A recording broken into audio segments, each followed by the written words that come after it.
வணக்கம் உறவுகளுக்கு. இந்த பதிவு என்னன்னு சொன்னால், எனக்கு ஒரு சந்தேகம், ஒரு கேள்வி உண்டு.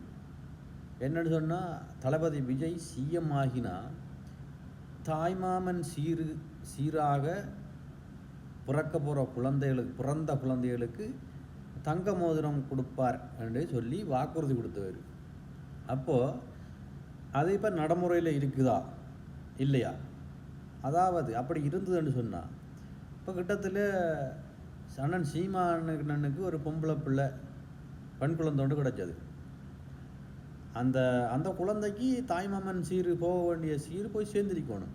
ஏண்டா அவரும் இந்திய பிரஜை தானே சீமான்.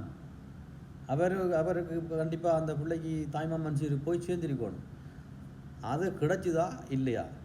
தெரிஞ்சவங்க கொமெண்ட் பண்ணுங்க, சரியா? இது அந்த வாக்குறுதி அவர் நிறைவேற்றுறாரான்றதை பார்க்கலாம்.